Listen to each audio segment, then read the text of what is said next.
All right, this is your first note set on scientific notation. We're going to start with regular notation. This is the type of notation that you've been using since elementary school, just regular numbers. We're introducing, the example is 283 million, written as such, and we're introducing scientific notation. This is a quicker way of writing a very large or a very small number. It shows them as a product of two terms. The first term has to be between 1 and 10, and the second term is 10 raised to some exponent. For example, the same number will turn into 2.83 times 10 to the 8. This also allows you to easily compare the sizes of two numbers if you look at their exponent, since a bigger exponent means a bigger number, and vice versa. So how do we do it? If we're converting numbers, regular notation, to scientific notation, this takes two steps. The first step, you're going to have to move the decimal to the number until it is between the leftmost non-zero number.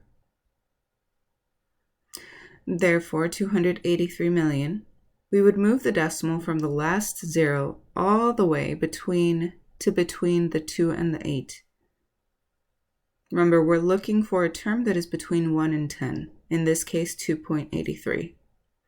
In the second step, you multiply that by 10 to the power of how many times you move the decimal. In this case, we end up with 2.83, the same first term, times 10 to the 8. We move the decimal over to the left 8 times.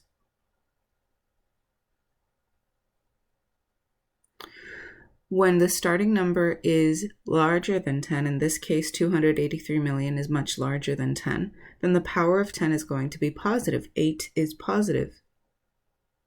When the starting number is smaller than 1, a decimal, the power of 10 is going to be negative. This squiggly line shows us how many times we moved the decimal over. All right, now let's try turning this number, 4,730,000, into scientific notation. You've noticed that the decimal that I start out with is at the end of this number. The first thing we're doing is we're moving the decimal over so that our first term is between 1 and 10. We end up with 4.73. Now, if we count the times that the decimal is moved to the left, we end up with 6. So our second term is 10 to the 6. All right, let's try a few more examples. In this case, 0.00546 is a decimal. So we know right off that our exponent is going to be negative. But we follow the same example.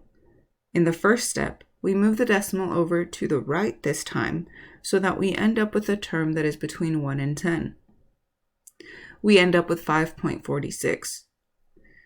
And we moved the decimal over to the right 3 times. So our second term is 10 to the negative 3. In this next example, 6,540, our decimal starts out at the very end. We're moving the decimal over to the left this time because the number is larger than 10, and we're looking for a term that is between 1 and 10. We get 6.54. That is our first term. In our second term, we remember that we move the decimal over to the left 3 times, so our second term is 10 to the third, and we're always multiplying these. So the answer is 6.54 times 10 to the third. This number is much like the first one. It's a decimal, so we know that the exponent is going to be negative. We move the decimal over to the right until we get a first term that is between 1 and 10, 7.65. And we move the decimal over to the right 5 times, and our exponent is negative because it's a decimal. So our scientific notation is 7.65 times 10 to the negative 5. This number 4,500,000 is larger than 10. So we have to assume that the decimal is at the end of the last zero. We're moving it over to the left until we have a term that is between 1 and 10. So it's 4.5.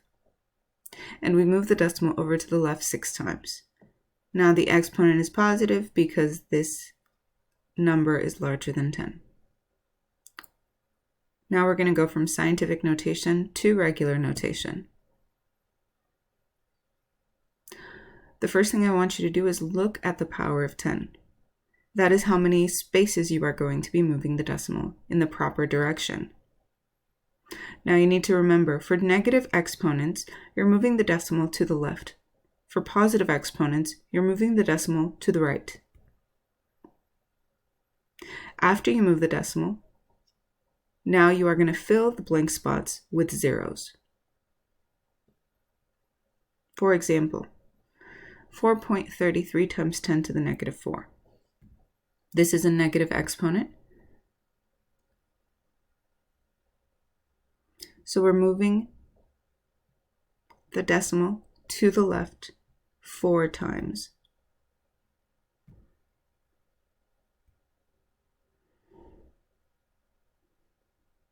And we're filling the empty spaces with zeros.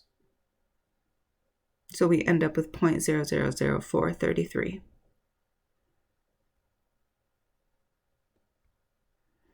Some more examples. 2.65 times 10 to the 6. The exponent is positive, therefore we are moving the decimal over to the right side 6 times and filling the blank spots with zeros. 7.8 times 10 to the negative 1. The exponent is negative. We're moving the decimal over to the left-hand side 1 time and filling the blank spots with zeros. In this case, there are no blank spots except for the space after the decimal. 9.23 times 10 to the 8. We're moving the decimal over to the right side 8 times and filling the blank spots with zeros.